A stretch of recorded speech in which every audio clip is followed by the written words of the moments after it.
all look so good. Ladies, gentlemen, and artificial intelligence. We know you're out here with us. I know we sometimes forget that we're not alone, ladies and gentlemen, but welcome to the digital era where we're never the only people in the room.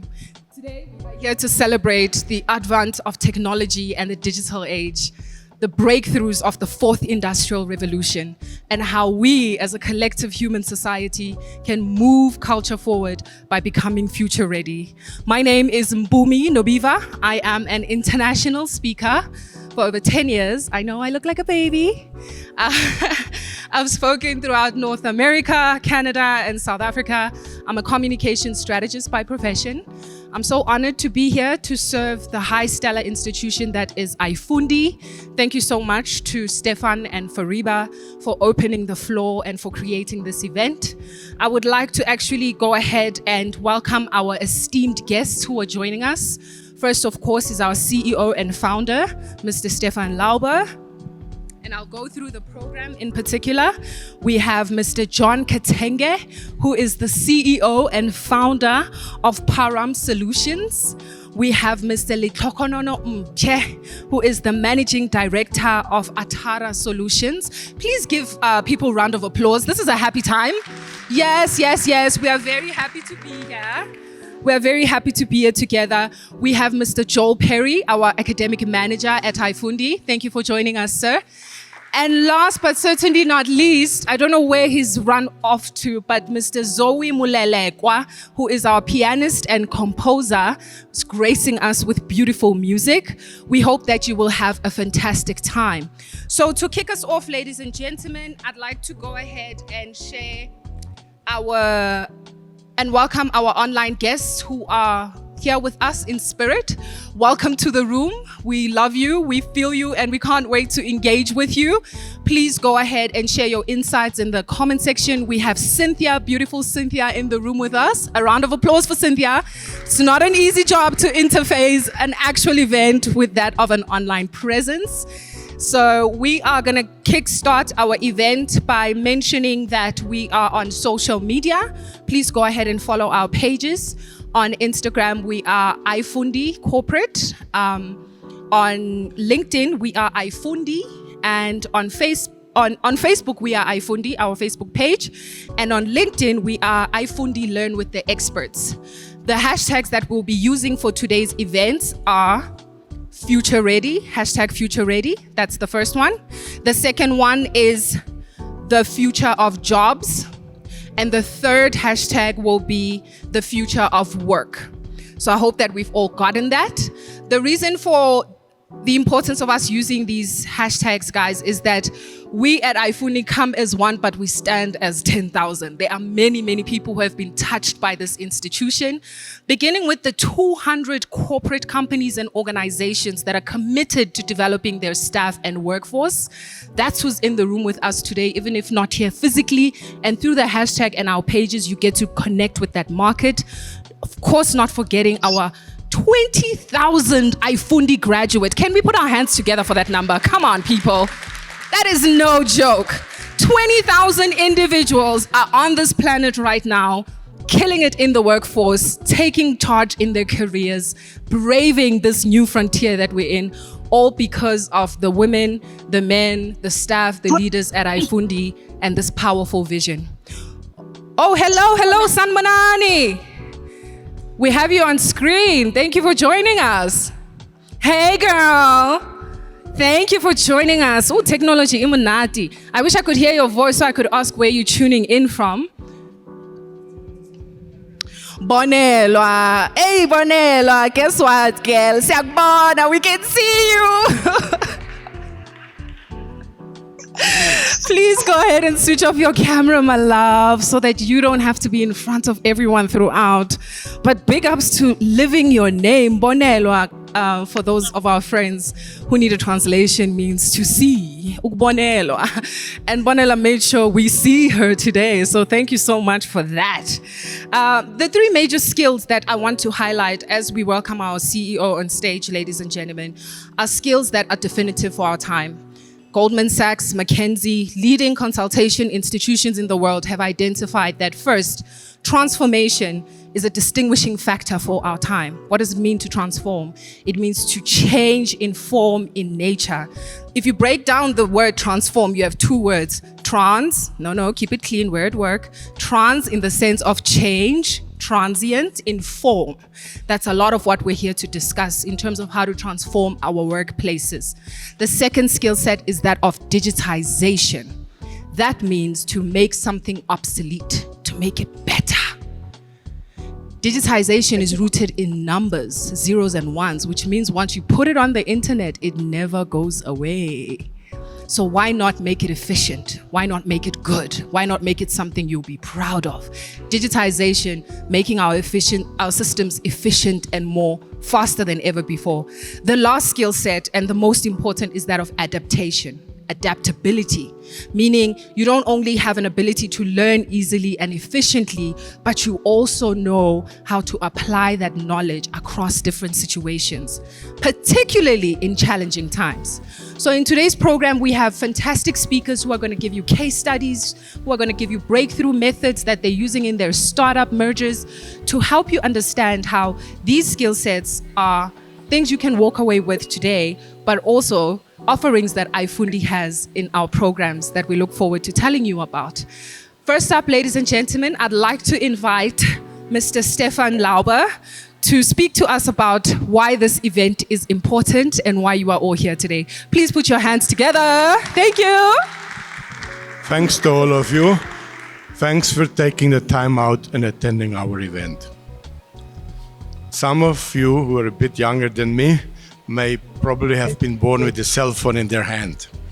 But if I go back in my time, I can vividly remember when I first time saw a PC, a desktop computer. I was on one side intimidated, on the other side excited. Intimidated because I realized if I'm not going to learn how to use that computer, I'm probably going to be left out.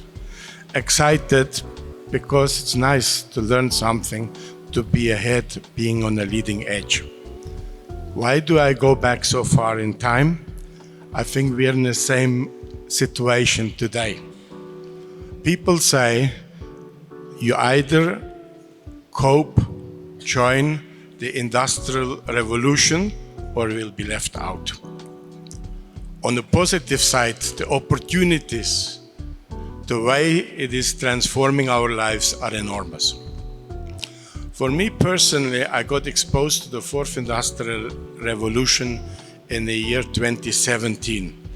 iFundi, as the founder of the Job Summit, consulted over 20 industries, asking them what are the challenges and what are the opportunities in terms of creating jobs. And we consulted the banking sector, the insurance sector, and they both said, we're not going to create jobs, we're going to destroy jobs. I said, how can you say that? This country has high unemployment and you want to go destroy jobs. So it didn't sit well with me in the beginning, but it triggered in me an interest or a need to further understand what is this fourth industrial revolution. And the writing on the wall is that we're going to lose millions upon millions upon millions of jobs, particularly for the unskilled people. On the other side, the same amount of jobs that will be destroyed will be created. So that then lighted in me the understanding that as iFundi, you can't fight what's happening around you. Rather, take advantage of it.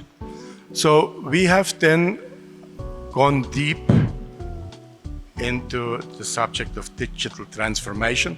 First of all, in the way we developed our programs, our curriculums. So we have created a program in 6 most important digital skills, and you'll hear more about that later. So that was the curriculum. The second thing in the way we delivered the training online. Originally, people wanted to know nothing about e-learning. They said, we need muffins when we study. But when COVID came overnight, we had to transition, and we were fortunate to have developed at that time our own e-learning system. So the first was curriculum, the second thing is the mode of delivery, e-learning. And thirdly, we have been very busy the last few years to transform all our internal processes in a way we run the business, like finance, HR, you name all those different processes. We have also used digital technology to get ahead, so that as iFundi grows, we can scale up and be more efficient. So I can confidently say today, iFundi is future ready. You see in our banner wall, the slogan, future ready. iFundi is future ready, but we are there to help you become future ready, and that's why we are here today. One of our clients, a large telecom company, came to us and they said, Stefan, please help us understand what is the fourth industrial revolution. Everybody talks about it, but actually few people really know what it is. So we developed a program that we have now replicated, that we're presenting today. An overview of the fourth industrial revolution, and then we're going into the 6 different skills. My colleague Joel will unpack those different skills. All of those programs are presented by practitioners, people who are transforming industry, people who are subject matter experts. Here is another slogan of iFundi, learn with the experts. We believe that when you graduate from iFundi, you need to have practical skills. We are not here to train theoreticians. We are here to train people who can be employed, who are employable. And so coming back to the Job Summit, our emphasis in terms of creating jobs has been in the IT industry. We will continue pushing on the leading edge of technology. Now, some of you are IT people, and you're probably keen to go deep into programming, into mastering the various digital specialties such as cybersecurity, robotics, you name it all. Some of you are from the HR sector, from the learning industry, because that's typically where the community of expert events are attracted. That's typically the people who join our community of experts event. Now you may say, but look, I'm an HR person, I'm a training guy, I don't need to know IT. So let me share with you my personal story. As we try to transform iFundi, as we work with IT professionals, I could see these guys were running circles around me. Whenever I wanted something, they gave me some jargon and I was lost. So then I joined and took our own program to learn more about programming in general. I can't program today, but there's no need for me to do programming. What is important for me is to understand when I talk to programmer what they're talking about. So not only did I learn things, but most importantly, it has given me confidence. It has given me a command of the vocabulary. Going forward, I sense, and today I hope when we have our online conversations, I want to hear more from you. My impression is that typically IT and HR are living on 2 different planets. They don't talk to each other. They don't understand each other. If we want to prepare our companies, if we need to transform our country, we need to come together, the IT professionals and the HR professionals, and that requires a common language, a common outlook. And that's why it's important that you transform yourself, that you continue growing so that you yourself become future ready. I think we can all agree that he's done pretty well for somebody who says they were running circles around him when he first entered this game. Thank you so much for the work that you've done and the work that iFundi pioneers, particularly through our digital skills training program. Before we get into the meat of our work, I'd like to invite our online community members to please turn on your cameras and wave, join us in the room. Sanibona, upani konje sisi wethu, sawubona. Boniswa. He Hello, is hello. able to Give us a wave. communicate to Hello. an internal Thank you probably so much for RC 99. how beautiful is Right? technology. That's Please give where them a round private of and voice applause. comes. We're here So, together. you will see. Thank you so much for joining us. Thank you for your enthusiasm. Please know that your voice matters, that you are important. We'd like for you guys to engage your thoughts, comments, insights in the comment sections. You should have a comments box. I know that we are referring to you as the teams, our teams community. Please use your emojis, guys. We're streaming and recording, so we're seeing your beautiful faces. Let's also see your beautiful minds in those comment sections. Share your thoughts, your ideas with us. We have Cynthia in the room with us who will interface and bring your voice into the room. All right, well, we're gonna get started with the program. Now we're gonna turn the cameras off, please, so that we don't get distracted by all those beautiful faces. All right, thank you, thank you. Ladies and gentlemen, I want us to think a lot about what has brought us here today. You know, scholarly speaking, there are always different intentions that we have as people. At the top of our minds, we always have some sort of a performative intention. I had that too. I need to go up there, do this, do this. So stressful and not helpful in a learning environment. I challenge everybody in this room to set a learning intention. What does that mean? Thinking about yourself, thinking about the fact that you woke up and came here today. It might be your children, it might be your future, it may be your dream, your destiny, or even your companies that propels you to get up and show up. What are you here to learn about today? And what does what we offer mean to you? That's at the very core of why we are here today. We care about how to meet you halfway, give you the skill sets and equipments that allow you to soar into the future. Let's open our hearts, open our minds, don't be shy. This is a safe space. I did invite our guests on my left-hand side to join us in the front, but I see that they are very comfortable where they are, but you are more than welcome. You are still a part of the community.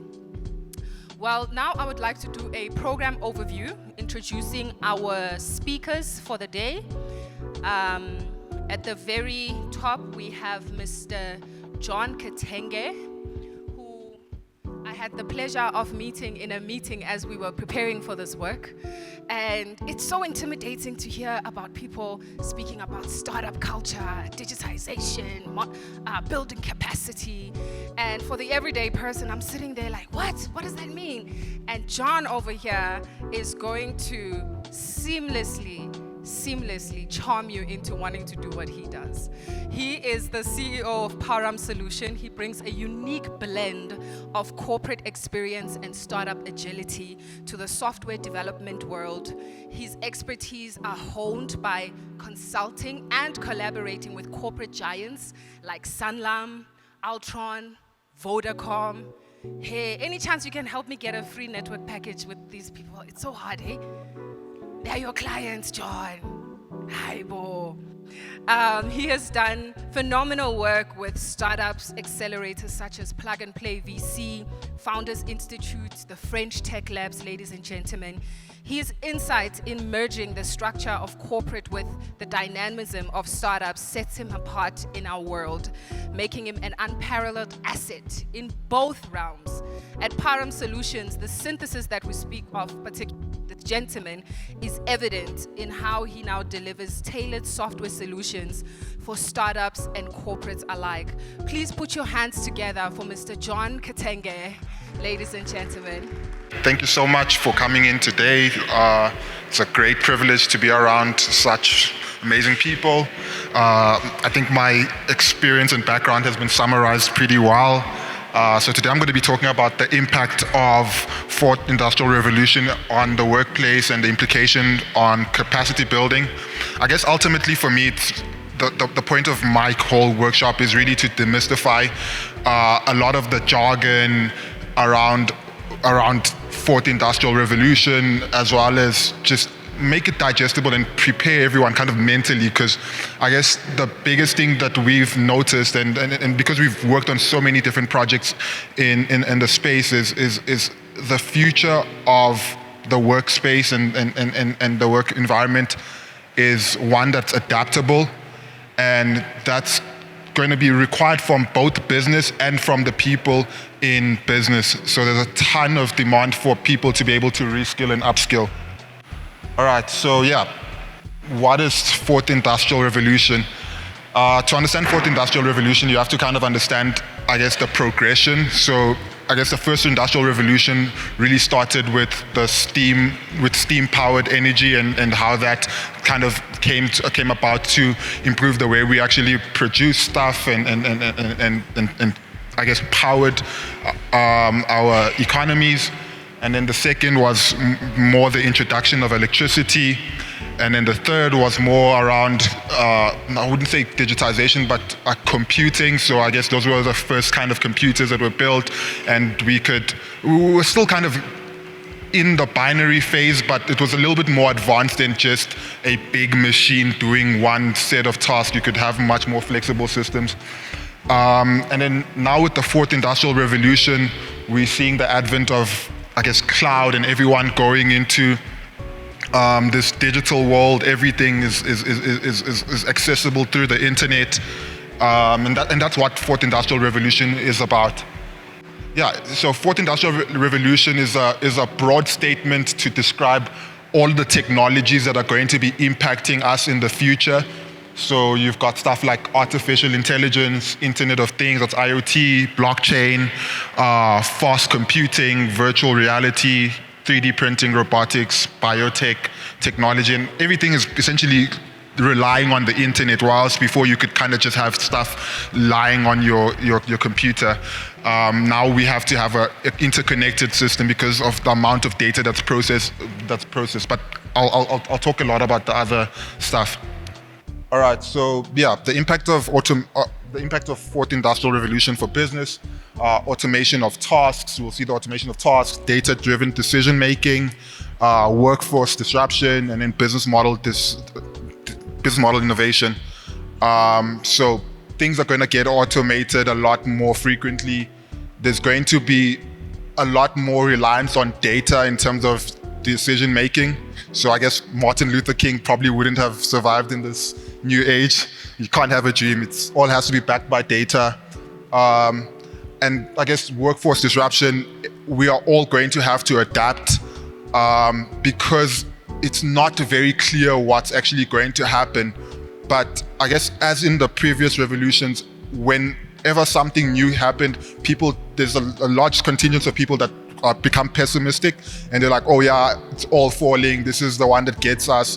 But I guess as we've seen over and over again, humans are resilient and we keep finding new ways to make a living and to be happy. And I would make an argument that to some extent, I guess as technology comes and all of this innovation comes, we kind of become happier, because I guess before we used to be like lifting stuff, and now we've got tech to lift stuff for us, so we're not lifting stuff as much.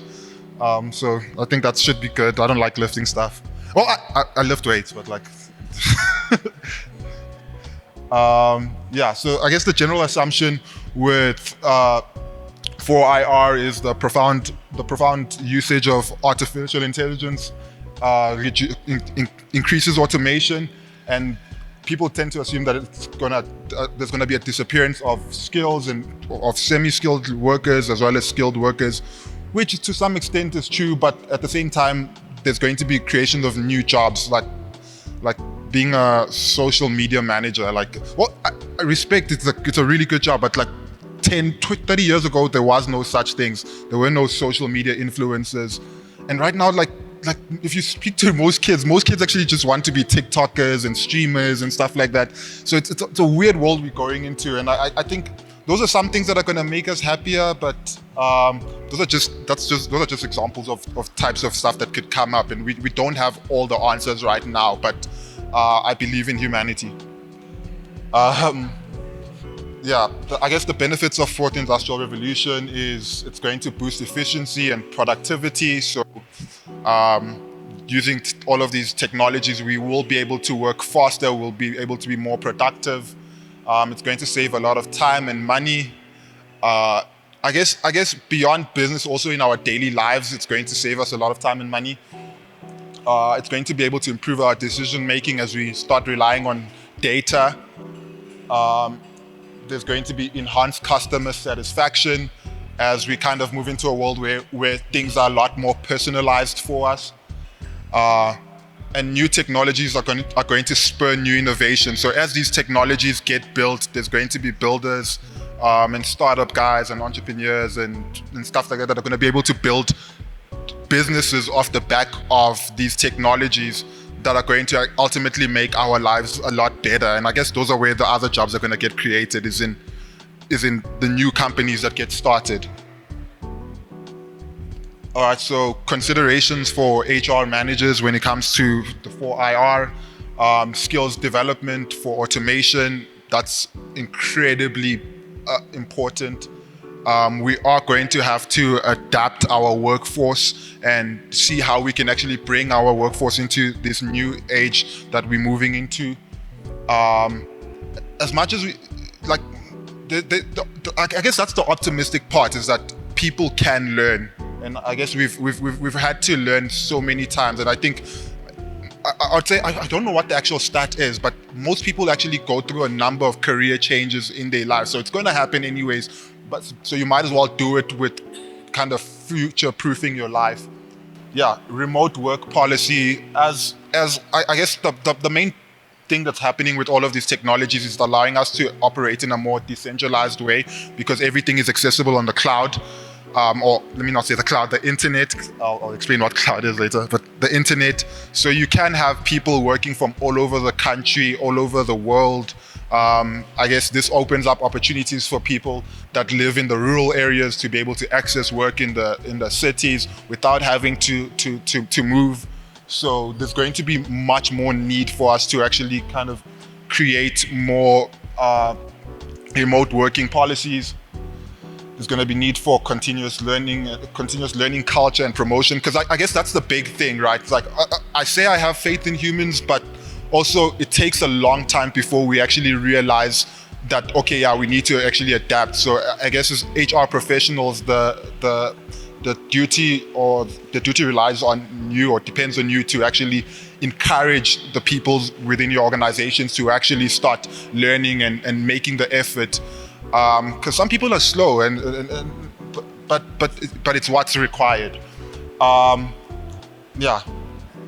Digital literacy for all employees. I guess this is by default, because we live in a digital society and everyone has smartphones. So I think that the digital learning curve is actually shortening, because we interact with technology every time. So the leap is not that large. But it's really taking people out of their comfort zone, and I guess emphasis on that. Cybersecurity in workforce training, as things go into the internet and everything lives on the internet, we put ourselves at risk of cyber threats and malicious actors trying to, I guess, get hold of company data or do shiga. Yeah, I shouldn't have said that. That was not in my presentation. But yeah, we need to be able to also train people to actually make sure that they are aware of these cyber threats, because in cybersecurity, the biggest flaw, the biggest weakness for any company is the people. It just takes one person that didn't do something or did something, and that becomes a vulnerability. All right, so now I'm just going to go into a bunch of, like, I guess, terms and kind of jargon that people throw around, and sometimes we kind of nod our head and we pretend like we understand, but I guess I'm going to try and make it a little bit simple. So cloud computing. To put simply, cloud computing is literally like, I don't know, to contextualize it is, if you have a laptop, right, and you have, let's say, 60 gigabytes of data or 60 gigabytes of space on your device, you only have 60 gigabytes of space, so you can't really do much with it. And if you're a big company processing large amounts of data, you can't be constrained to whatever you can kind of store. And I guess the whole process of actually storing all of that data becomes really expensive. So there's a bunch of companies that basically built these computers that are specifically meant to store data. And these are the big professional companies like your Amazons and your Microsoft, where they will store your data in their what you call these data centers on your behalf. And basically how you access the data is through the internet. So that's essentially what cloud is somebody has a computer somewhere. I guess there's push for people to have those computers in the country, but somebody has a computer somewhere. They store all of your data. They invest a ton of money to actually secure the systems, because again, there's a lot of problems with storing these servers, which are kind of like the computers that store data. But again, you get professionals that do it, and how you access the data is through the internet. So that's essentially what cloud is. Machine learning. All right, so machine learning is like essentially teaching a computer to learn from data, helping them make decisions without any direct programming. So you give, instead of actually programming it for every instance and every use case, you teach a computer how to learn and to basically come almost to its own conclusions and to adapt itself, and it almost kind of writes its own programs. I guess machine learning is prevalent in all applications, and it allows you to kind of achieve personalization at scale. So that's how you get recommendations on your feed on Instagram, on your Spotify. That's how you get like these autocorrect, which we all hate and love sometimes. Yeah. So, all right, when can machine learning be used? Machine learning can be used to predict trends from data like forecasting weather and stock prices, personalizing recommendations for shopping, automating tasks, improving medical diagnoses, and many more use cases. All right, so robotic process automation, RPA. RPA is basically just having a machine or using automation to mimic human interactions in the digital world, specifically for repetitive tasks. So you can use it for, I guess some of the use cases for RPA are invoice processing, quickly scan inputs and achieve financial documents, customer service, inventory management. But essentially what RPA is basically the stuff that you do everything like I think in HR, let's say, I don't know if you guys work with CVs, but like the whole process of like standardizing CVs, you can use RPA to standardize all of those CVs and actually scheme it. Maybe if you want to take information from somebody's CV and then populate it onto a web form so it goes into your database, RPA can help you do that instead of having someone manually have to do that. Data analytics. Data analytics is basically using large amounts of data to collect or derive actionable insights. So yeah, you basically just take a whole lot of data and you analyze it, and you can project, you can actually sieve out or filter out the types of data information you want, and then there's advanced ways of sieving through the data. How do businesses use data analytics? They use data analytics to increase customer retention. So you can look at customer behavior and say, all right, what can we do to improve our customer experience, and which essentially results in keeping our customers in for longer. You can use it to make marketing campaigns. So who are the types of customers that typically buy from us? How can we target them more frequently? For risk management, looking at areas that are the most frequently at risk and then looking at ways to kind of solve that. For supply chain handling and product creation. IoT. So IoT is basically, I guess, your fridge can order milk for you. That's the first time I heard of it. That literally just said your fridge can order milk for you. But yeah, basically IoT is just taking all of your physical devices and essentially connecting them to the internet. So I guess we have like some of us that drive fancy cars that like have all of these kind of tracking stuff. You can download an app from Mercedes-Benz and you can see your car health. Even just tracking your car is a form of IoT. Being able to switch on your lights remotely, being able to track your house remotely and setting those instructions. Before it was all kind of manual input, you had to physically do it, but then now you can actually connect all of these just different devices, like almost everything, onto the internet and control it remotely. But sometimes you can also write rules that determine the actions. So you can say if the weather is 30 degrees outside, then you should, what you call this, put on the air conditioner, so you don't actually have to do that. So that's essentially what IoT is. So these are just some of the use case: smart temperature control, I guess machine-to-machine communication, retail theft protection, inventory control, cybersecurity. As mentioned, cybersecurity is a pretty important part. As everything starts living on the internet, new risks emerge. So you can have a person somewhere in Ukraine. Okay, I shouldn't use Ukraine, not Ukraine. India. You can have someone in India actually trying to access your data because it's all connected through the internet. So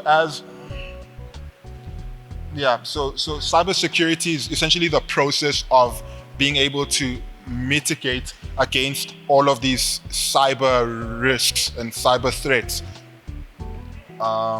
There's a bunch of stuff that go into it. I'm not going to use the jargons, but you hear of stuff like encryption, which basically means, I guess, hiding your data in a certain way so that if somebody accesses it, they can't actually see what is actually in the data. So how do businesses use cybersecurity, business protection against cyber threats?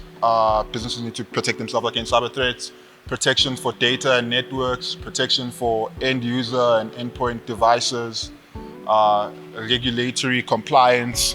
Regulation is also a pretty big part in it. I guess POPIA is the one that's the most prevalent, which basically means people can't just use your data the way they want, because it puts you at risk if malicious actors get hold of your data. So I don't know if you've heard of like the Cambridge Analytica scandal, and I guess those are kind of the events that actually started triggering that. It's because if people have enough data on you, then they can actually get you to act in certain manners, or they can just put you in general at risk. Roles of HR in digital transformation. This is a bit redundant, but strategizing for workforce and digital development, digital skills development, implementing digital performance management tools, recruiting tech-savvy talent, leading change management initiatives, advocating for digital work culture. If any of you hire developers or recruit developers, you know they don't want to work from the office, and it's pretty valid. But there's no developers in the room, so we can keep them coming to the office. So myths around digital transformation. Digital transformation is quick. It's not quick because it's always ever changing. It's just not quick because there's so many parts of the business that actually needs to undergo the process. So it can be slow, but then it has to happen. Another myth is digital transformation only is a problem for only the IT department. That's not true, because everyone is going to be affected by it, and to some extent, everyone is going to have to be an IT person to a large degree as we start to automate things. Digital transformation ensures immediate financial return. In some cases it does, but not all the time. Sometimes the financial returns can only be seen like months or years down the line. But that's the same thing with any innovation, right? Is that you have slow adoption, and then once you get to rapid adoption, then the returns actually start making itself visible. This was supposed to be a little bit earlier on, but this is an interesting stat. Over 54% of employees require significant reskilling and upskilling. So even in current times, and we haven't even really scraped the surface of what's possible with digital, or what with fourth industrial revolution and all of these new technologies. And already right now, a lot of employees, which is over half of employees or people in the workspace, actually need digital upskilling. So to just end the talk on my workshop, fourth industrial revolution and this whole internet era is all really dependent on how much we can actually reskill and upskill, because so much is changing. Like I know I've done a bunch of events with like Microsoft, and we're seeing how they're going to be starting to integrate. In fact, they already have started integrating stuff like ChatGPT into the Microsoft 365 suite. So all of these stuff, but Excel has actually been around for long, eh? Like I'm actually just thinking about it, but and Excel is not going anywhere. In fact, they're putting AI into Excel. It's one of the most resilient ones. We should all be like Excel. That's my thing. Everyone should be like Excel. Just keep staying there and keep adapting. But yeah, the main thing is that we need to be able to adapt to all of this stuff, because we almost one app away from something changing in the industry and kind of. And I guess the way we make it through it is by continuously learning and improving ourselves and creating a culture that emphasizes on learning, because learning doesn't only end in school. Learning has to be continuous, and as organizations, we need to be constantly pushing our people to do it. And that's why I added on the slide, it's creating a learning culture, because that's the way we actually endure as society. It's not by fighting this technology, it's by actually making use of it ourselves. But we could all be streamers as well, so that's also an option. But all right, thank you. Thank you so much, John. I've never heard the internet being made to sound so interesting. A round of applause one more time, please, for our speaker. Thank you, thank you. He said a couple of insightful things that really, really stood out for me. You know, I may be a 30-year-old mom. I know I look 20. You don't have to tell me. But he said something about, you know, some people having to go through times where they change careers a couple of times. And I'm going through that now. And I'm coming from a place of, you know, a lot of personal stuff that happened. Except the thing that's giving me courage is that technology is accessible for me. I can write a new story with technology. I can grow, I can evolve. It's not something I have to fear.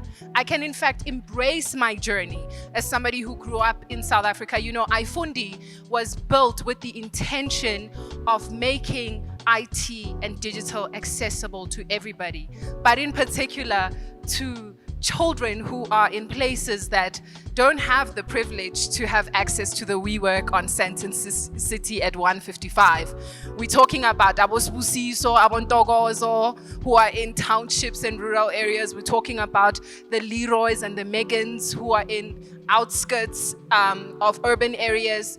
And those kind of individuals sometimes can feel left out or feel like this jargon of technology is far-reached. But another thing that John said that I really love is that we are not going to fight these times. We're going to get future ready by actually getting into the habit of creating and engaging with the technology. So I actually want to do something that is going to give us a sense of our esteemed audience in the room. I want to do a quick poll from 1 to 3. You're basically just gonna put your hands up, you know? I can feel that I'm in a corporate environment. I mean, I'm very creative, yeah, papa. So I want some of your honesty in this quick poll that we're gonna do, just with regards to your corporations. I promise you, we're not gonna tell your bosses, and if you are the boss, look away, look away. This is a learning experience. So on a poll of 1 to 3, 1 being very high, 2 being moderate, 3 being, it's not there. It's not even happening. Put your hands up. And to our members in the community, on the online community as well, please, we want you guys to indicate, put the number 1. Cynthia will let us know if there are more 1s or more 2s or more 3s. But please, ladies and gentlemen, put your hands up high if digitization is a priority in your company. 1 for very high. Okay. All right. Impressive. 2 for moderate. It's okay, we won't tell on you. Bosses, look away, look away. 3 for it is not even happening. It's okay, we won't digital shame you if that's a thing. How is it looking online? Did we have predominant 1s to say that in most cases companies are now digital in there? Lots of 1s. A few 1s. Do we have any 3s? Oh, please give us a call. Is it Jen? Give us a call at iFundi. We're going to help you out, Jen, because we want to get you up to that 1.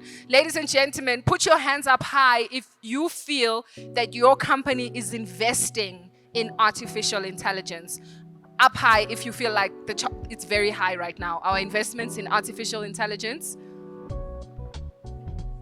Wow. How is it looking online? We have people who are in the realm of high AI investments. Any 3s? Those are my people. No 3s right now. Some hands up, yes. Any 2s? No, only have just one and Okay. a couple of 3s. A couple of 3s. Jan is still there as a 3 as well. Jan, I think we need to invite Jan for coffee, guys. You know, we also have a digital skills program that's currently enrolling right now, Jan. You might want to have a look at that. Our CEO mentioned the skill sets that are ranging from cloud computing to robotics. We are definitely your people, because not only are you in the 4th industrial revolution, but you literally are at a critical time in our culture where technology is defining everything. And we want to make sure that we can hold your hand and help you through this transition, Jan. Thank you for your honesty. For the last poll, ladies and gentlemen, I want your hands up high if you can honestly say that the working relationship between the training department in your company and the IT team is very good. Like, they work together, they build together. Put your hands up high for a good 1. Wow. See how much our next speaker is smiling because they've mastered this. I want to see those 1s. I'm curious. Okay, good. We have another 1. Another 1 here. That's very good, because in most cases, you know, we view IT gurus as these people that you can't even go up to them. Like, yo, I don't want to go talk to the IT guy. Like, you go. No, you must go. You're the one who wants your password. I can't go talk to IT for your password. Because IT's got that stigma. So companies that are on the forefront now are those that are able to take their training workforce, everyday people, interface them with IT. iFundi also plays a role with obviously training your staff to be able to make these transitions. Well, thank you so much for that poll. How does it look online? Any more 3s? No participation for this last one. Jan, I'm still taking you out for dinner. No ways. Hi. Ladies and gentlemen, it is time for our next speaker now, Mr. Letlogonono Mpye. When he was at the meeting and we were preparing for this keynote, he shared this huge concern that as a person who trains organizations and corporations to digitize, a lot of the times when he walks in, people get scared because they're like, this gentleman has arrived. He's going to make everything computers and then they're going to fire us. And the best thing that he shared was, I'm not here to fire anybody. I'm here to make the systems more efficient. It's like if you are a runner, except you are running with bare feet, it's harder. It's harder. Or you're running with flip-flops, there are more problems. But if someone says to you, Tata, Nike technology, you can bounce a bit, it's got some Air Max in there, you're not going to run the same way, essentially, as somebody who is running a marathon with bare feet. You're going to have a little spring to your step, and that's what digitization is. Mr. Letlogonono is going to speak on a case study on the importance of digitization in 4IR. He is going to share with us a case study that's going to speak about the importance of logistics in the 4th industrial revolution. Mr. Litohonono is a bit of a superstar, ladies and gentlemen. So please don't judge me when I have to glance at my notes for his bio, because this is quite an impressive, equally impressive, because John is impressive too. Mr. Litohonono is the managing director of Atara Solutions, a level 1 triple BEE software solutions company. Atara specializes in providing software solutions to various industries, including transport and logistics. Atara Solutions offers electronics, proof of delivery, and telematics of the solutions sector. So every time you send something to be delivered and your technology tells you your parcel is safe, this is the gentleman we have to thank for that kind of work. Job carding environment, they provide electronic proof of service solutions, access control, and visitor management. These solutions are designed for mines, corporate parks, as well as industrial and commercial sites. Who has ever tried to enter a complex without telling somebody you're coming to visit? And security's like, no, turn around. Do you have the access code? No. Or you are in a complex and you want to get in Uber Eats and your Uber Eats must get a code. This is the gentleman who designs systems that help us to keep safe and protected. Mr. Pierre is a professional with the background of various organizations and events, including his education. He has a national diploma in logistics, which is valuable in the field of logistics and supply chain management. He is a member of the CMLIT. I told you we have a superstar here. Chartered member of Logistics and Transport Institute at CILTSA, the Chartered Institute of Logistics and Transport South Africa. He is an advocate, ladies and gentlemen, and a speaker who focuses on topics like automation and safety within the transport and logistics sector. This is my favorite, he does speaking engagements which include Women in Transport Summit in 2022. I think that says a lot for an African brother to be doing speaking summits at women's summits. We have a feminist, we have a forward thinker, we have somebody who is right on time with the fourth industrial revolution. He is also a superstar because he does media appearances. He's done 2 radio stations and he's honoring us here today with his insights. Please put your hands together for the one and only Mr. Litohonono Mche. Litohonono Mche, the MD of Atara Solutions. It's an honor to be here, to stand in front of you. Thank you to iFundi. I hope I'll live up to what she said here, because that was, yeah. Can I have the presentation, please? So me being here, or let me put it this way. My endeavor is to automate the logistics space. Whether you own a truck, you're in warehousing, that's my mission. I endeavor to automate processes in trucking companies, logistics companies. That's what I do. So today, iFundi asked that I bring a case study to you guys. So I decided to focus on 2 companies that will be deploying our solutions this particular month. So the first one, it's based in Northwest. It's in Marikana, and there's about 23, 25 plus in terms of staff complement, and they own about 10 trucks or so. And we were supposed to deploy this solution in June already. We haven't deployed. It's November. We still haven't deployed. And the reason is people are thinking that I'm going to take their jobs. They're thinking once we deploy these particular solutions, people won't have work to do. Imagine, since we spoke, since last year we've been speaking, June we were supposed to deploy. It's November, still I'm speaking to the CEO. The CEO is still trying to convince the staff that you won't lose your job. So I'll indicate why they're thinking that. So the solution we bring into them is a visitor management solution, pre and post vehicle inspections, and a weighbridge solution. The other one is based right here in Joburg, their head office at Jet Park. They have branches in Cape Town, Durban. They're deploying another branch in PE next year, and they have about 200 plus or so staff complement. They own over 100 trucks and warehouses in all 3 branches, and they have a subsidiary company within them, an IT company, that does their track and trace, parcels, and e-commerce. So they are very different, these two companies. This one has adopted automation. They're happy to literally in next week we deploying the solution, and I spoke to them 2 months ago. These guys, I spoke to them since last year. We've been speaking to them. We still haven't deployed. So these guys have embraced the era we are in, and the first case scenario they have not embraced at all.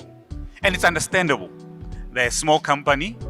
They're thinking, if we automate certain processes, what am I going to do? And that's what most companies are facing these days. Okay. So this is what we do. We do telematics. Telematics essentially is, let's just focus on trucks, is diagnosis of trucks, where the truck is, the location, where it has gone.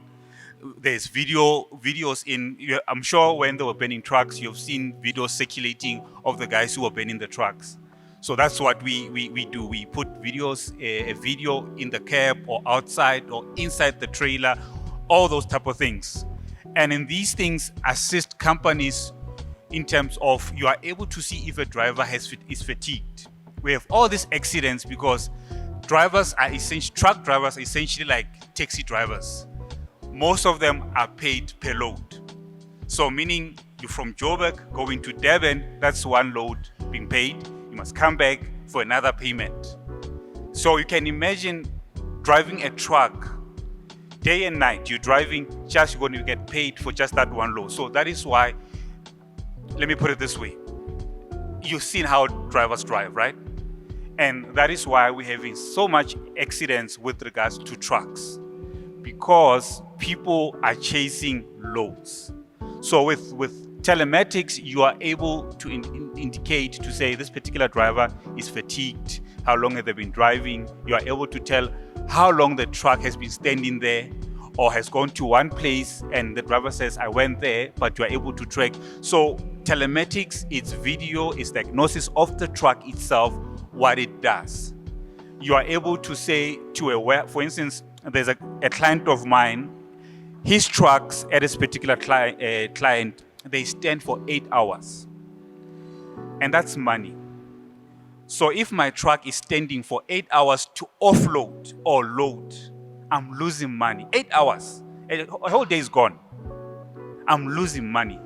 So when you have systems like this, you are able to tell the warehouse, the guys that are offloading or loading, to say to management. Because normally what they say, they would say, no, there's no such thing. But now you are able to send a report to the warehouse, to management, to say, our trucks on average per month, per day, and so forth, these are the hours they stand, right? And as well as you are able to indicate, to judge your drivers and how they drive. Literally how they curve, how they hit brakes. That's how automation is. Literally, you are able to say to this particular driver, you are killing my truck, because you have assessed how they drive, how they curve, how they stop, all these things. So that's what telematics does. And the issue of vehicle inspection, the truck or the company, the first case, the second one with the 200 plus staff, they only inspect their trucks Tuesday and Thursday. And then what you need to do is literally inspect your truck as it goes, before it goes out of your warehouse or depot, and when it comes back. So when you automate these processes, it's easier to see, because what happens normally with drivers, in the logistics space, you would have a controller. The controller is the person who would schedule trucks where they need to load, go, and so forth, right? And the operations manager. And you have the workshop. So what normally happens with drivers, they would lay a complaint or say the truck has issues, whether it's the screen, whatever the issue is. When they inspect the truck, it's on paper, it's manual, right? Then they inform the controller. The controller is supposed to inform the workshop, or vice versa. But now, when the truck is not fixed, Normally the workshop or the contractor would say the driver did not tell us. But the driver would say, I did tell them. But when it's automated, it's already on cloud. They can indicate to say this on a particular date, what was the issue. They can even, Excel is still, we still do Excel. They can even download on Excel and see what were the issues. So that's the beauty of automation within the logistics space and safety. So the one in Northwest, they still manually do inspections. So the driver would manually go around the truck and tick. But it's easy to lose that paperwork, right? So that's what we bring into them to automate that process of inspection. Similarly to the one with the 200 plus trucks, we bringing the automation for inspections. And now the driver inspection or driver management, that will come later, because what we do is we grow with a particular client. And we don't want to force all systems at a go, all solutions at a go, because they will fail.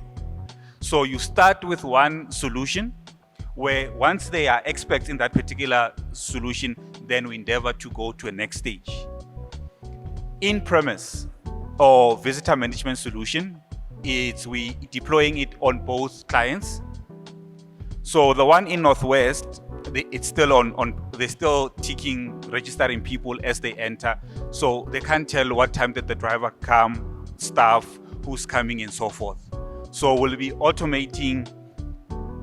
So this is what we'll be doing for them.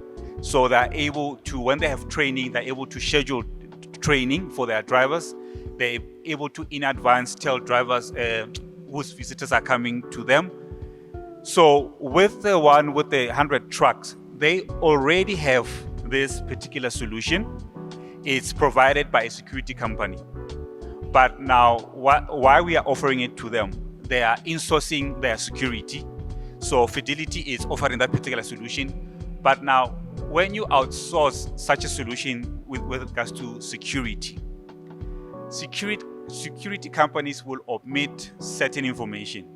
Because if they tell you everything that goes on, you will say they're not doing their job. So they will omit certain situations or cases so that they retain the contract. But when a client owns that particular solution, they have access to the cloud base. They can see who's coming in. They're able to block people. They're able to schedule all these things because they own the solution. So that's what we'll be offering the two companies. And the other addition to this is that we will be integrating with their clocking system. That's the second one, the big one. We'll be integrating with their clocking system. And the guys with the 10 trucks, they will be using this as their clocking system. One other thing we implemented here is that we have integrated with SEPs and Home Affairs, right? So again, when we scan the drivers or anyone coming through to the premises, we are able to tell if their licenses are valid or not. Because in the space of trucking, if your driver does not have a valid license and is in an accident, the loading stock that is $1 million, $2 million, $5 million, right? And if your driver does not have a valid license, there is no way the insurance is going to pay. So now, if you can't validate that your driver has a valid license and you are in an accident, you are liable as the transporter. As long as you are carrying their loads, you are liable for those particular loads until they get to the destination. So that's what we are offering as well in that space. Weighbridge solution. This we are offering to the first, the one with the 10 trucks. They are servicing about 4 mining companies. So the beauty about this particular company, they have quite a good relationship with the mining houses. So, but the issue with this is that currently those 4 mining houses, their Weighbridge solution is still manual. So they're losing their Weighbridge slips, drivers, that's what I mean. So they weigh, because a truck needs to be weighed prior to it coming out or going out in a warehouse, right? Or loading, because the legislation in terms of how you load a particular truck and the type of truck, how you load it and so forth. So now it's still a manual process. And now it's money. This thing, it's money.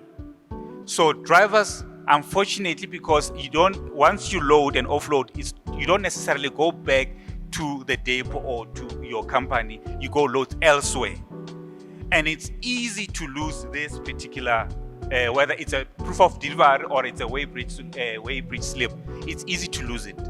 But now when there's an automation, so all these things you see here is what's on the slip. We take the picture as well as proof, so it's in real time. So now they will no longer be losing slips or proof of delivery anymore, because proof of delivery, it's what you get paid with in the logistics space. And now imagine this: you load here, you go to Cape Town. It's about a 3-day journey or a 3-day journey with the truck or so. It offloads in Cape Town. It must have a return load. Most likely it's not coming back to Joburg. It may go to Durban. Once it goes to Durban, a driver can be for 2 weeks on a truck before they come to head office or to the depot. Now, in that 2 weeks, they have about 10 PODs, proof of delivery. Now, you have to wait until they get to you in the office for you to be able to invoice your clients. Now, in this 2 weeks, there's a possibility that 3 drivers have been driving this truck and they have lost maybe 2 or 3 proof of delivery documents. Now, my previous company, we used to literally drive to Coke and say, guys, sorry, lost the proof of delivery. Do you have a copy? Because we want to get paid. So with automation, that process is in real time. So payment, you don't even have to wait for month end. And so depending on your clients. So this is the solution we offering them. And this is another solution for the 100 trucks and so forth. As I said, they're insourcing their own trucks, right? I mean, security. So they would need to patrol their warehouse. So we are offering them that particular service as well. Now, I told you SEPs integrated, so we are able to see if a car that comes to your premises is stolen, if it has a case number, all these things. Now, here's the issue. These are all nice things, right? And it's automated. But now the issue is already on the first company with the 10 trucks, already there's somebody manually doing these things.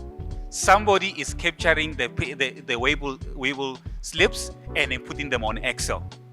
Somebody is taking the visitors or staff for them to get paid. Somebody is doing it manually. So drivers have trip sheets to indicate how many trips, how many deliveries they have done. Somebody has to capture that. Now, when I come in and I say to you, I'm going to automate the entire process, so then what do I do? Because I'm literally hired here to capture these things. I'm literally hired here to schedule trucks. And now you're coming and telling me you're going to automate these things. Now the question becomes, the management is about, on the 25 plus, management is about 5 people as managers. I'm counting admin as managers as well. So now, what does the CEO or I say to them to say, are we automating exactly this thing that you're doing, capturing data? I'll be automating this process. Now the question is, what happens to me? That's what most companies or employees are asking themselves right now, to say, you're going to automate what I earn an income with. And I'm saying to them, the core make of your business, it is not trip sheets. It is not weighbridge management. Yours is to deliver trucks safely, get to the client and deliver loads. Literally, when we automate this thing that you are doing, you are able to be moved into something else that is more efficient towards the progress of this company. For instance, if with the telematics, how the driver is driving and so forth, right? That's data analysis, right? So iFundi is able to come in there and say, we'll offer your staff data analysis. So they don't have to hire me because I gave them the solution, and on an ad hoc basis, I can do their data analysis. But they don't have to hire me because when they hire me, it's an extra burden on them. You take the stuff that you already have, because they're no longer capturing manually or so, they are able, you reskill them, now they're able to do data analysis or cybersecurity and so forth. So that's the beauty of it, that now you understand that we're no longer focusing on capturing data, focusing on drivers and so forth. All these things are automated. So when these things are automated, our revenue obviously will increase because now we're looking at what we as a business should be doing. Not this small little, they're not insignificant, but they're not progressing your company. So that's what we do when we come into a company. To say, be at ease, it's okay, you're not going to lose your job, right? Be at ease. All you have to do is repurpose your role within the company, because you will grow as a company. Because transport companies or trucking companies that do not automate, they will die. Similarly to any other company that is out there. So when you import a company like iFundi into your organization, it's easier for them to inform you how this upskilling your people will improve them and you as a company. That's the beauty of being in an organization like this and what iFundi offers. So that is why we are here to say, relax, you're not going to lose your job. But if, you did say some people are slow, right? Not slow in that sense, but slow in adopting. It's reality, guys. We are in automation. We are in this particular era right now. And if you do not adopt, your company will collapse. Okay, let me go off script a bit before you on to some stage. Let me go off script a bit. We had COVID, right? Quite a number of people lost their jobs, including myself, actually, during COVID. Now, the question is, the people that lost their jobs, if as a company you are able, not necessarily to upskill them to retain them in their jobs, but so that because right now we understand that there's no security in the jobs that we have. Literally, the economy, the way we are progressing in the future, there's no security in the job you currently have. I'm not scaring you, but I'm just saying there's no security. So, but if your company invests in you, in upskilling you, even if it's not your progression within the company that you are in, but you are able to be elsewhere and progress somewhere else or start your own company, that's where education is going. It is not necessarily for you to grow to be a manager. It's a skill that will encompass you to do other things. Because I'm not gonna stop speaking, but essentially that's what I'm trying to say. Upskill yourself, learn new things, and it's to your benefit. And then remember, all companies, upskilling your people that they may have an extra income other than a happy employee, it's a productive employee. Thank you so much. Thank you. One more time, a round of applause, please, for our speaker and for yourselves. What an insightful delivery. Thank you, Mr. Mpia, for that keynote and co-address. Wow, I am wrapping my head around so many questions that I have, so many thoughts, so many ideas that are just flying through my mind. You know, I think of my life growing up in poverty, losing my mom to AIDS, being orphaned. So much about the reality of what I was born into could have determined who I could end up as. But none of that happened because of the power of education. And I think we learned about how that shows up in industry, how that shows up in particular, in pretty much every job sector. But I think also what we're learning now is that in as much as education itself is such a transformative phenomenon, so is the times we're in. So is the ability to tap into digital, to tap into capacity building, to tap into upskilling. It's the ultimate equalizer. We're living in an age now, it doesn't matter much whose child you are or where you came from. Somebody can rise up overnight because they're an influencer, become a billionaire, and hire you and your whole generation and family. So thank you so much for that. It was really insightful. Earlier in this program, I spoke about the intention, the power of learning how to set an intention. I haven't forgotten, and I would actually like to hear about the intentions that you had set for yourself in the beginning of this program. Now that we are gearing up to open our Q&A section, where we will be discussing and sharing ideas and asking questions, I do want to say that iFundi is currently offering the digital master skills, is currently offering the accelerated certification in IT digital skills. If you go on our website, you can see that. So a lot of what Mr. Pierce spoke about, a lot of what Mr. Kitanga spoke about is great for us as HR managers, as business people to want to upscale our workforce. But if we have students here, if we have freelancers, if we have people, individuals in general, who are looking for affordable rates in order to keep up with these times, then we really encourage you to have a look at what we have to offer. We have specialties in data analytics, in robotics, in cybersecurity, machine learning, and cloud computing. Our academic manager, Mr. Joel Perry, will go into more detail right after our Q&A session. So I hope you guys are feeling fresh. I know it's been a lot of talking at you, and we're looking forward to hearing from you as well as our online community, how this experience is going for you. What questions do you have right now for our experts? These gentlemen are expensive, so might as well capitalize now that they're in the room. Get everything answered, ladies and gentlemen.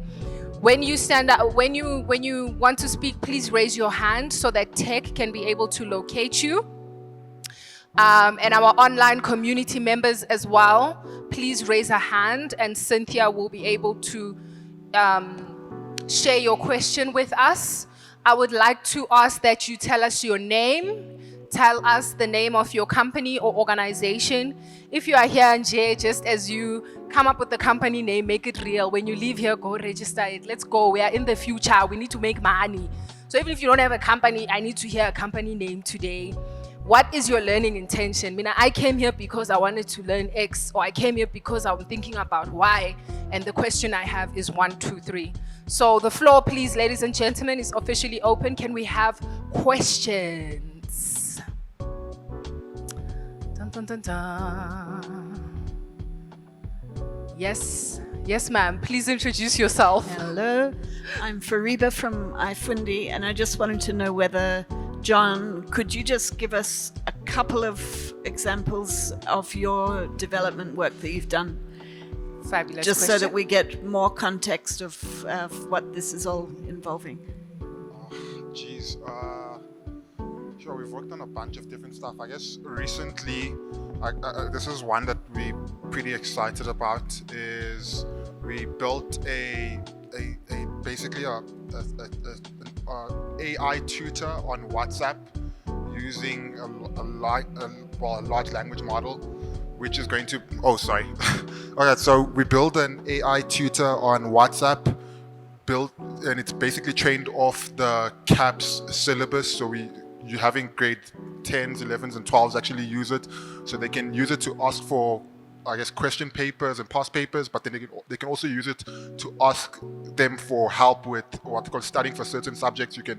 It's literally connected to the internet as well as the CAPS module, so they can ask the AI bot what is photosynthesis, and they can ask it for different ways of explaining it. And I guess later in the future we're going to be able to also integrate like localization in terms of like the languages, so that's pretty interesting. What else are we working on? We're building an Uber-like system for a client of ours. They're a big car rental company. So if somebody wants to, but it's mainly for kind of the high net worth individuals, they can actually order the car and then somebody would come in and deliver it to them, and then I guess they can take the keys and drive it. They can also hire security with it as well. There's a lot of stuff we're working on. That's really impressive. Thank you, Mr. Kitenge. I can imagine having to go on a date and it's like, no, don't pick me up, send me a car. I'll order one. Well, I think as we are gathering our questions on the floor, I'm going to pick someone in the audience, not to ask a question to us, but for us to ask you a question. It seems really simple, but these things matter when we have to think about the sort of programming and educational content that we create for the individuals we care about. Can someone in the audience tell me very simply, why do you get up every day and come to work? Please, ma'am, tell us your name, your organization, and what drives you to show up so beautifully as you have today. Hi everyone, I'm from a company called Master Skill, and I get up every morning to go to the office and to help my clients just to reach the goals that they want to achieve with their training with their students. So for me it's just giving customer service and making sure the students receives their ebooks on time for the training.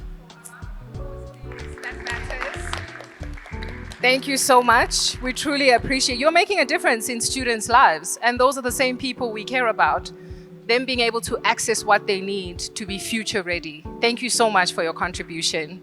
Sir, the question is, what are some of your biggest concerns regarding how you might be showing up in the workforce versus what your career is demanding of you right now?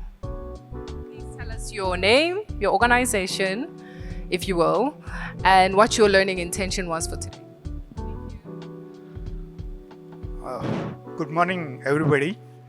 I'm Paduri. I'm the Institute Registrar and HOD ICT, iFundi.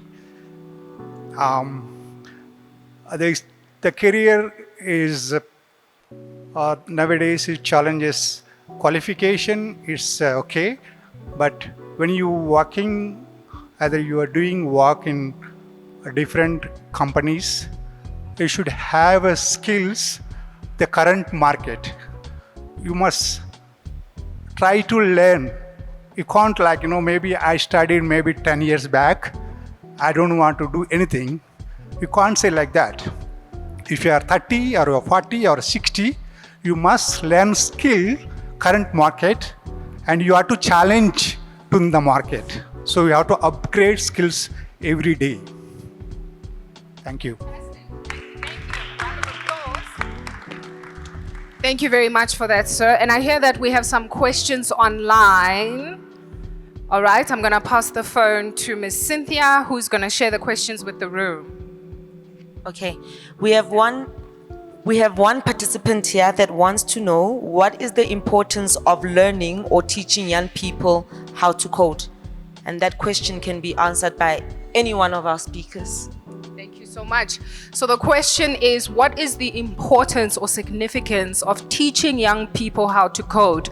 I think it would be good if we hear briefly from both speakers, because I think both industries have young people. There's upskilling. So we'll start here and then make our way over to John. Coding, digitization, what's the significance? Thank you.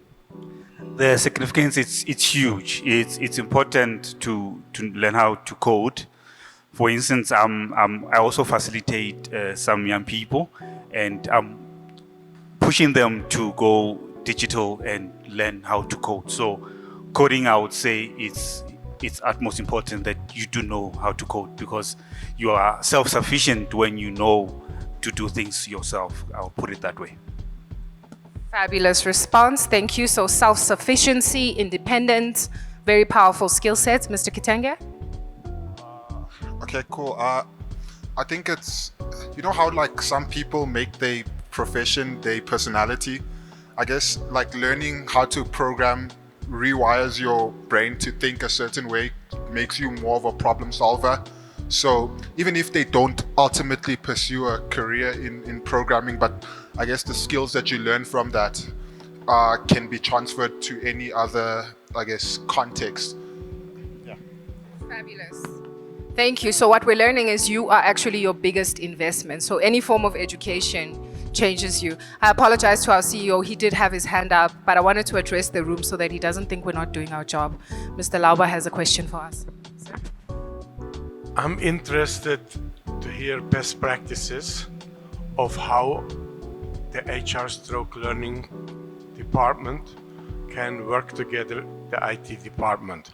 I would also ask that especially our two practitioners here, you would have had experiences where things went well and when they didn't go well, or also our online community. There will be many of you working in large companies. Are you on two different planets, as I earlier said, or have you found a way to work together? Thank you. Our two practitioners. Would you like the question repeated? You good? So we'll start this side and then bounce to you. Awesome. Mr. Katanga. Yeah, so I have to stand. Yeah, so I was just thinking I guess it has to be a proactive approach as opposed to just reactive. Okay. Yeah, so it has to be a proactive approach as opposed to just being reactive. Oh yeah, we've got a need for these skills. We need to kind of encourage an environment where both sides are actually talking to each other and saying, all right, where do we see the world going? What skills do we think we need to actually upskill on, or what direction the world's going into? Because I guess tech people tend to be very curious people, and they spend a lot of their time and their life on the internet learning new stuff. So they see new technologies way before everyone else sees it. So I guess HR people will react to it, but then the tech guys are seeing it every day because I guess it's part of their job to actually know where the world's going. But no one really asks them. It's like, yeah, just code. But I don't think it's that way. I think trying to work with them and actually being proactive around having these conversations. Thank you for that. And have you seen like success situations where that interface has been a success in your company, or maybe what situations has it been like obviously successful? I don't have any like context, right? Like I don't have. We're a tech company, so we always on the forefront of everything. So, but if we had, let's say, a situation where we didn't have as many tech people, then we wouldn't be we wouldn't be trying out these newer technologies and these newer stuff, and we wouldn't really be thinking about it because everyone tends to get sucked into their day-to-day lives, and yeah, like work is stressful, but I guess there's people that are just naturally curious about it, and the reality, it's usually the IT guys, it's usually the programmers, it's the software engineers that actually want to do it. I think for us by default we have the curiosity built into us, but then we see sometimes a lot of organizations not adopt technologies or adopt technologies later on, and what you call this, by the time they adopted it, the market's moved and they actually just catching up. Thank you for that response. Ms. Dempierre, your insight, please. Thank you. I'll concentrate on the tracking space. It's a yes and no. We do have successes and we do have battles, like I indicated with the current client. But most of the time, it would be the drivers that we have an issue with. Because when you automate for drivers, for instance, because normally they are the ones who will be interfacing with the solution at the far end, inputting data, then it will filter to management, right? So the buy-in has to be from the drivers themselves. And normally the issue would be when it comes to their trip sheets. And trip sheets is how they get paid. And normally what happens is they fill in, they know themselves how many trips and so forth, what I loaded, and they are guaranteed so that I'm submitting my trip sheet. But now when you automate that particular process, the question is, will management edit what I need to earn? So convincing drivers and them understanding that this is to your benefit, normally that's where it starts, then to management. But unfortunately, in the transport space, they have it's forced upon them to automate, unfortunately. We have a certification called the RTMS system. Basically, it's like your ICO 9000 within the trucking space. So it is incumbent upon truckers to automate this. There's no choice. Whether they like it or not, they have to adopt to change. Thank you so much. Thank you, sir, for that insightful response. I think we have one more question. 2, 3, how many? Wow. Okay, this is good. We're cooking. Nice. Hi everyone, my name is Faith. I am from iFundi. So this is for the infrastructure department and also logistics, right? So let's say you're introducing 4IR to someone that doesn't know anything about it, right? So how do you make them understand and that 4IR is very important? Let's say people from Marikana. It's from the rural areas. So they wouldn't understand the importance of it as much as you say that it would feel like it's taking their jobs. So how would you make them understand, and what are the tools that you will give them so that they can be able to understand that it's very important and it's very vital for their lives and for their future kids and all that, so that they can be able to grow themselves and also grow their kids and all that. Thank you. Very good questions. Oh, I'm starting to feel a bit bad for our experts. We'll start with you, sir. Thank you. You would be amazed. People do understand what 4IR is. So by virtue of talking to, let's say, a security guy or a driver, they know what's up. They know the internet. So convincing them that it's to their benefit, it's not an issue. It's just a matter of convincing them that it's not going to affect their work placement. But understanding what the needs are for the company, it's quite easy. They understand the vision for that particular company, that this is where they need to go. It's just to convince them and that they may understand that it's not going to affect their pocket. As long as you can make them understand that it will, if it's efficient, it will make their processes run well and it will not affect their pocket, then you're good to go. Thank you very much, Mr. Kitenge. Any insights? Yeah? Geez, I was going to say, don't sell them on 4IR because 4IR is a blanket term. Sell them on learning, just continuous learning, continuous development. And they should be good. But there's so many things that go into 4IR. I guess we interact with 4IR on a day-to-day basis. It's only kind of now where it's like, okay, there's a deep need for us to actually move into it. We've been talking about it for a long time. We've been interacting for a long time, but now it's actually becoming a really big thing as I guess the advent of AI is starting to kind of scare everyone. But yeah, just encourage people to learn. Fabulous. Thank you so much for that insight. I think we had one more online question, and then we have some on the floor, just to include our community that is joining us virtually. Am I reading? Okay. Hi, I just want to know about how the guests feel about cybersecurity threats. Since these days, small businesses are being hacked a lot and private data is being shared. What the AI market is doing to improve this? What is the AI market doing to improve data security threats? Mr. Kitenge. I don't know what the AI market is. But cybersecurity, yeah, I guess it's getting built into all of our applications, I guess. And I guess you want to go with, if you're using a product, you want to go with the product that is reputable and has a good reputation in the market, and by default usually it would have good security, but you can also just vet it against that and do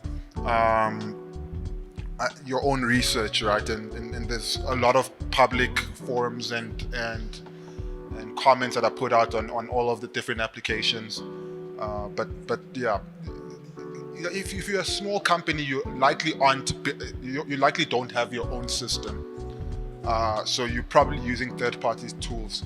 So yeah, just go with the best ones that have a ton of good security.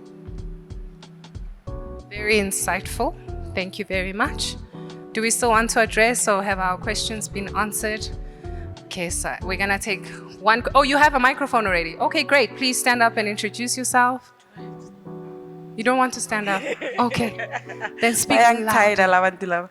Hi everyone, Huiti from iFundi. I actually have two questions. Wonderful. The first one is, in the fourth industrial revolution, we fear that robots will take over our jobs. So how do we balance AI and manual work? That's my first question. Mr. Mpia, No, I think you spoke to that, right? Around educating and learning and upskilling. Okay, we have an IT expert individual who is going to take this on. Thank you, sir. Okay. I'll give the answer. Like, if robotics comes, maybe the taking job is not correct, because the robotics is working under data using technology. You know how to use the technology and how to apply. If you have a skills, still you have a job.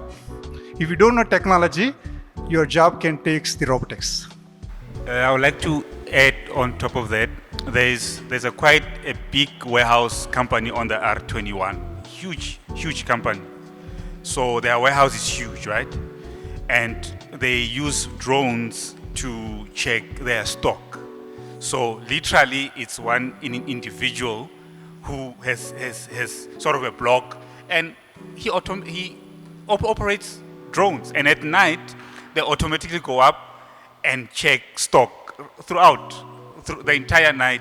So previously, it was individuals counting, scanning each block, each row. But now you have drones, it's three of them. They literally, and it's one person who does this. And they've repurposed these other people to do something else. So literally, a person can learn how to operate drones and they have a job, literally. So it's exciting times.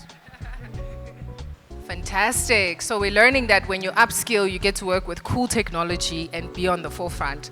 So the issue here is the mindset that, oh, this thing has come to take our job, versus a learning growth mindset that says times are changing. I need to upscale. There are all these new devices that are going to help people in the market do things differently. What can I do to reposition myself and be in a better position to earn? Fantastic. Thank you so much.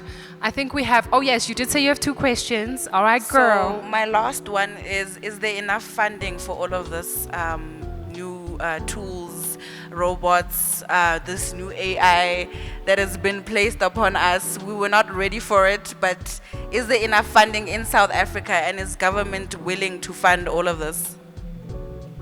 Or in terms of the public sector, to Sector, train people who don't have access, are there programs that are able to reach beyond the capacity of finances and reach people where they are? I think that's a question for iFundi leadership. I do know that today I'm also filling in the shoes of Didi, who is iFundi's in-house host, and he's on a bursary program, if I may mention. And it's so beautiful because he did such a phenomenal job hosting the event, and in exchange, he gets to get an education. So I think that's also a beautiful, groundbreaking way that iFundi is bridging the gap to say, what do you have? What are your born talents? And how can we interface that with the skill sets that you could give in exchange? So if I may, I'll give it to Ms. Fariba and then Mr. Stefan. We do have the National Skills Fund, and we have seen in the past with the call center industry that when there's growth in industries, the government does come in with special skills development programs. So as 4IR is coming up, we can look forward and expect that government will be investing in skills development, as well as it will be upon the companies themselves to invest. We have the triple BEE skills development scorecard that each company, large company, needs to work within. So we work with companies, government, within these spheres to upskill people. Thank you for that response. Mr. Lauber, any addition or in terms of government funding and accessibility? I believe in a principle in life that is stand on your own feet. Whenever I have expected, hoped to get somewhere because somebody helps me, the end result is disappointment. So I do believe each one of us, that includes your children, must take responsibility for their own education. Invest in your own education. The same applies for companies. You can't wait till government wakes up one day and then hope to transform you. Life is far too fast, particularly today. So any company who waits for funding, by the time the funding comes, you're probably out of business. You may not be out of business, but you have lost a lot of ground. So my advice to everybody is simple: help yourself. Scriptures do say God helps those who help themselves. And if you don't have the money, use your skills. If you don't have the skills, use your personality. Use your smile. Go on Instagram. Talk to people. Open your own doors. Thank you for that, Mr. Lauber. Yes, ma'am. Please introduce yourself and share your question. Hi, I'm Nogukanya Makanya. It rhymes. So my question is, so we know that we're trying to push people to get digital knowledge, but also we have known, especially with AI, especially with large language models, that they have been known to hallucinate. That is, because they're trained on seeing patterns and etc., they can see patterns that actually don't exist, right? And how are we going to actually enable human beings to know that, yes, it's a technology, but you as a human being still need to check the results that this technology is giving you, because sometimes the results that it is giving you aren't always 100% correct. This has been seen with ChatGPT, because it does do that, and a lot of people are kind of using it, right? And you still need to have that human intuition to say, okay, cool, is this something I should actually be using, especially if you're going to be introducing it within your business? How do we get people to take the agency of quality checking what these softwares are feeding us, so that we make sure that we are representing ourselves and our businesses in the right way?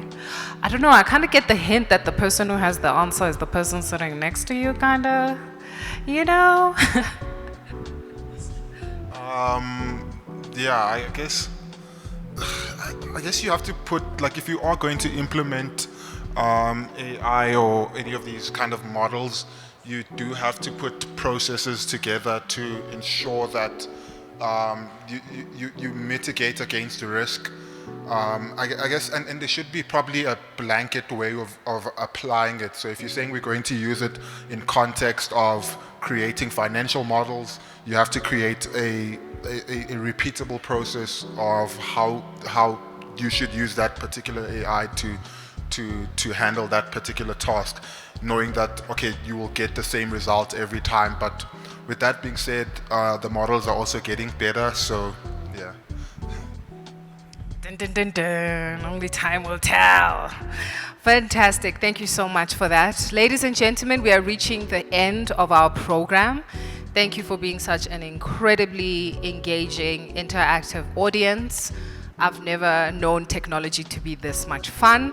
We are going to welcome to the stage our last insight giver. We have Mr. Joel Perry, who is the academic manager at iFundi. In closing, he's just going to give a glance at what iFundi is offering and why we would like to see you in the near future, in the events that we're going to have in the new year. Thank you so much, and let's hear from our last edition of the program. And we'll have a few announcements regarding parking as well as moments to shine on camera to share how this experience has been for you in a moment. Mr. Joel Perry to the stage. Please give him a round of applause. Thank you. Thank you. Thank you. At iFundi, we have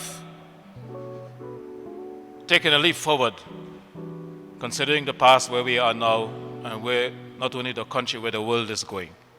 And looking at our own offerings, how do we contextualize that within this 4-hour journey? So when our learners do our IT programs, even systems support or systems development in particular, we do not just want them to complete the program with a qualification in systems development as is being offered currently through the CETAs. We want them to be work ready. And that means you are in the work environment in which 4-hour tools and technologies are being deployed. So we are actually enabling you to become functionally literate in understanding how these tools are applied within the workplace setting. You are working within your organizations, what questions you have to ask? How do you participate in the conversations to help your organization transition? So we see our graduates as not just people who are just getting a certificate, but have a broad view. And that's why, in addition to the qualifications we offer, first of all, there is a qualification here. For instance, this is Systems Development NQ5. We have included into that an applied project. Very often we have seen people in some programs, and I'm not here to make comments about others, I'll talk about ourselves. People exit on these programs, but they're not able to do much practically. At iFundi, we insist with our program, there has to be an applied project. So that when you exit our programs, you have a portfolio that says, this is what I'm able to do. Then further on, of course, we provide individual learner support. And then we choose a digital specialization for practical learning. So in addition to our qualifications, we have built on these digital specializations. So you finish the qualification, then you move into the specialization. And once that is through, we take you into the digital lab where we give you further, more practical training so that you can become work ready.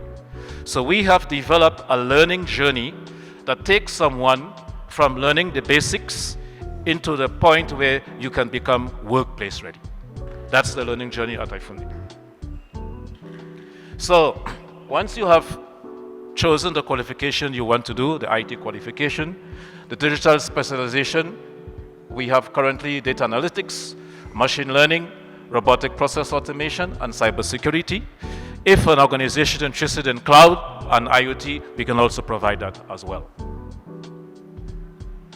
Then we have two formats currently, the B2B format.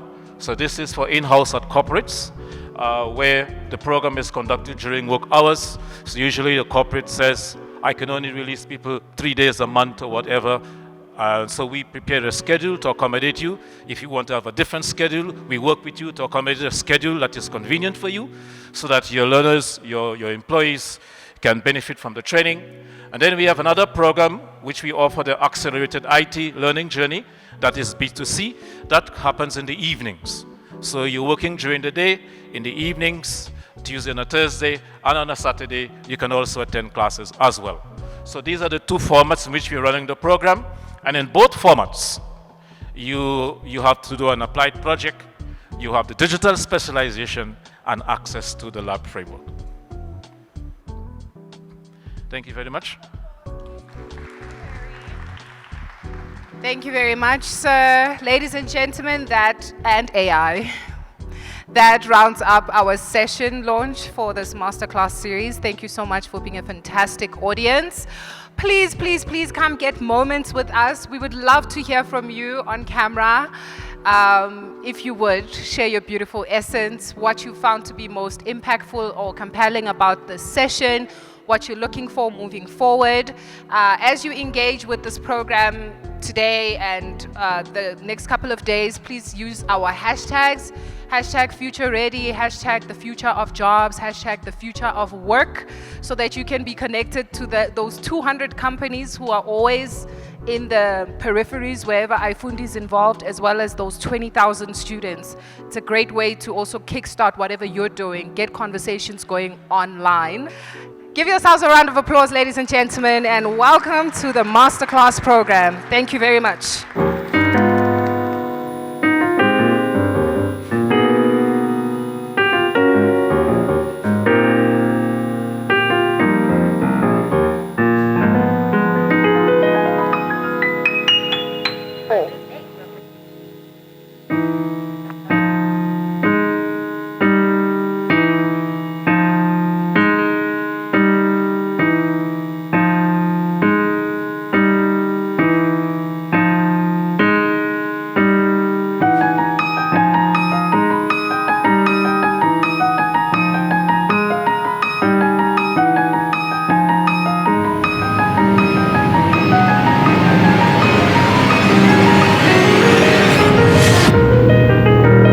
TM Global Media.